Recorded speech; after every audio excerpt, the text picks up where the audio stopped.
In this video, I'm going to go over the features that I like and dislike of the Dr. Cook Bitless Bridle. So you may have noticed that I use the Bitless Bridle in a lot of my videos, and I've got some questions on why I use the Bitless Bridle and why I use this particular one. So I figured I would just make a little video and tell you what I like about it.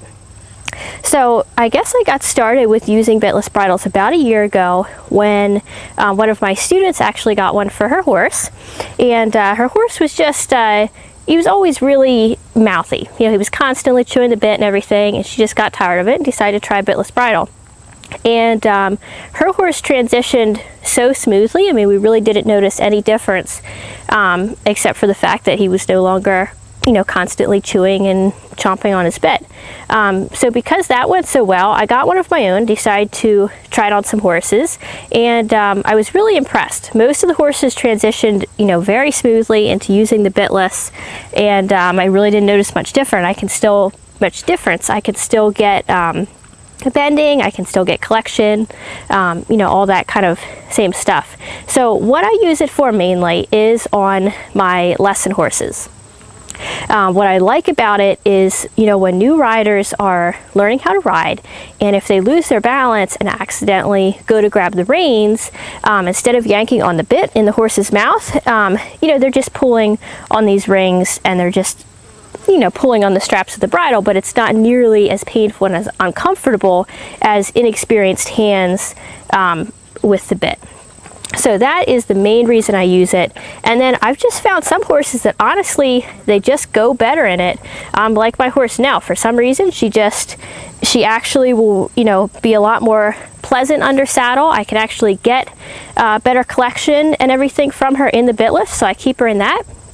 My other horse, Molly, the bay one, she doesn't like it for some reason. She still goes better in a standard bitted bridle.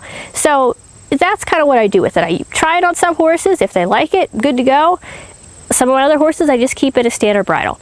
But the lesson horses, I really love it for them. Now I'm just going to show you a little bit how this bridle works. The Dr. Cook is the best bitless bridle that I have found to date.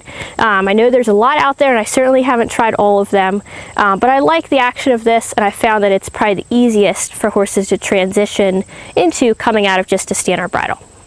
So how this functions, when you pull on the reins, you can see that it pulls back on these rings, which does a few things. First, it puts pressure down on the horse's nose. It also puts pressure up on these straps, so it's kind of pushing down here, pushing up here, and these straps end up pulling down the head. So what happens is it just kind of squeezes the horse's head as you're pulling on those reins, and that's what gives you the control. And since it has those different, like, multiple pressure points, you do have more control with this than you do, say, riding in like a rope halter. And that's why, again, I like this, because the horses can transition out of the bridle into this, and it's not like trying to put a new rider on a horse with a rope halter or a regular halter where you don't have quite the control. Now, what I will say, the feature that I don't love about this is when you're using the reins, you don't get a really quick release. So what I mean by that is, like, when I'm putting the pressure on here, when I release it, I just don't feel like you get quite the release as you do with like a bit or a rope halter. So that's the only thing that I really kind of, you know, think that there might be a different design out there that could improve on that. But that's just the one thing. And it can also be good for horses that are a little tough steering, because when you pull on one rein like this, it kind of lays the strap against their cheek on the opposite side. So it can help too with some young horses, kind of getting them used to steering and that kind of thing. So that's why I use it. The Dr. Cooks come in several colors. They come in black, brown, and tan. They come in both leather. They come in a padded leather version, and they also come in synthetics. So I would say if you're having any kind of bit issues with your horse, give it a try. It's worth a try. Some horses that have like anxiety about the bit, like I've noticed a lot of horses coming off the track, they'll actually go a lot quieter in this just because it gets rid of some of that anxiety. And then, you know, if you really want to use a bit, you can kind of work that in later. So that's why I use it. I hope this was helpful. And if you like the reviews here at Happy Horse, make sure you put your email address in the box to the side so that we can keep you updated when we post new videos and articles.